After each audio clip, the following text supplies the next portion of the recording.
Your baby reaches for your partner and turns away from you. Or it's the opposite. You walk in the room and your baby suddenly cannot be soothed by anyone else. And somewhere underneath the smile you're putting on, there's a quiet ache. Either you're being chosen and you don't know what to do with the weight of it, or you're being unchosen and you don't know why. I want to start by saying something that took developmental psychologists a long time to agree on, and that almost no parenting article will tell you plainly. When a baby prefers one parent over another, it is almost never about love. It is about regulation. And once you understand the difference, the whole thing stops feeling personal. Let's go back a step. By around 6 months of age, most babies have started forming what attachment researchers call a hierarchy of caregivers. Mary Main and her colleagues at Berkeley described this in their work building on John Bowlby's original attachment theory. Babies don't love caregivers equally because they don't experience caregivers identically.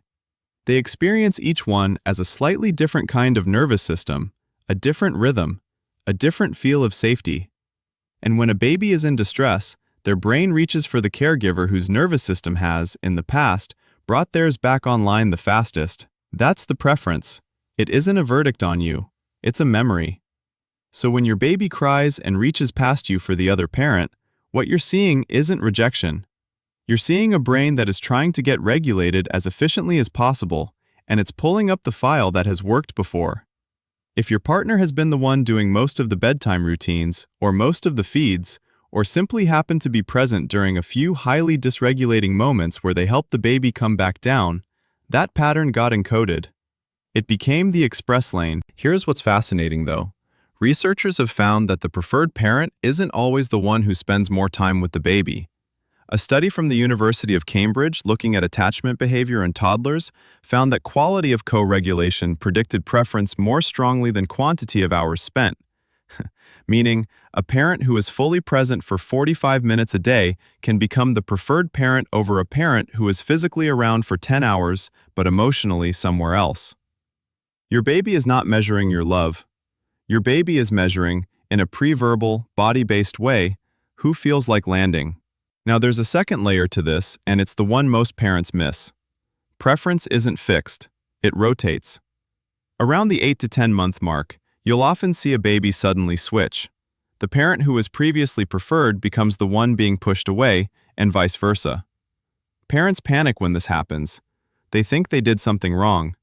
But what's usually happening is that the baby has just entered a developmental phase where separation has become emotionally loaded, and the parent who is currently more available for big emotional repair is the one being prioritized. It's not loyalty, it's strategy. The baby is solving for security in real time, and the answer keeps changing because the question keeps changing.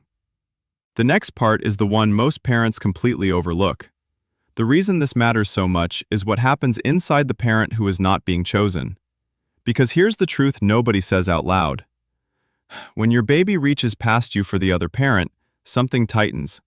A small voice in your head suggests that maybe you're not as bonded as you thought, that maybe you missed the window, that maybe your baby loves them more. And that voice, even when you don't believe it consciously, leaks into your body. Your shoulders stiffen. Your voice goes a little flatter. You handle the baby with slightly less ease because part of you is bracing for another rejection. And babies, whose entire perceptual system is built to read caregiver state, register that. They register the bracing. They feel the small withdrawal in your warmth. And the very thing you're afraid of, being less preferred, gets quietly reinforced. So if you take one thing from this video, take this. The way out of the non-preferred parent loop is not to try harder. It is not to compete with your partner. It is not to schedule more time. It is to stop bracing. Let me explain what I mean. Researchers studying parent-infant attunement at the University of Reading have found that babies are most likely to bond securely with caregivers who interact with them from what they call a low-stakes state. A state where the parent is not trying to earn the baby's affection, not auditioning for connection, not anxiously monitoring whether the baby is happy with them. The baby simply feels them as relaxed, available, and unhurried, and the bond builds itself. When you walk into the room afraid your baby is going to reach for the other parent, your baby feels the fear before they feel you. And that fear, however small, makes you feel less safe to land on than the parent who is just being themselves. So how do you actually shift this? First, when your baby chooses the other parent in a moment of distress, let them be chosen. Don't insert yourself. Don't try to prove you can also do it.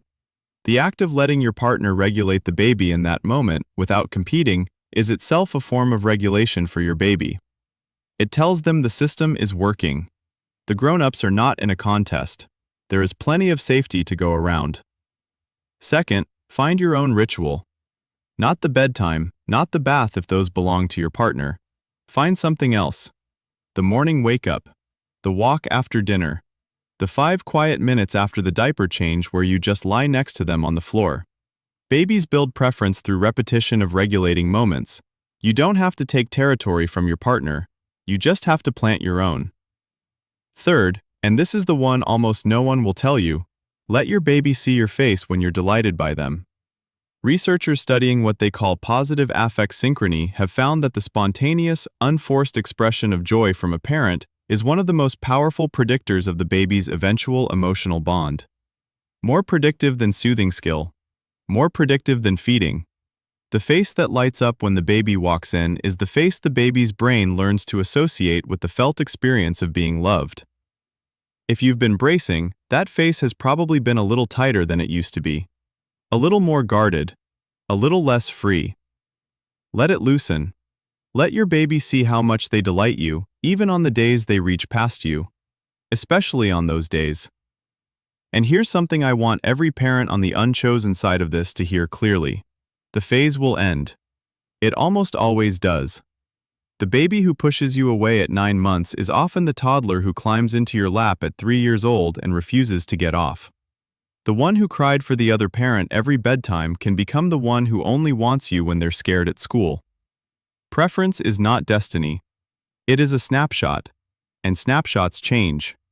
What your baby is trying to say when they prefer one parent over another is rarely what it sounds like. It is not, "I love them more." It is, "Their nervous system is the shortest road back to mine right now." And that road can be redrawn. Not through effort. Not through guilt. Through the quiet, ordinary moments where you stop trying to be chosen and simply let yourself be present.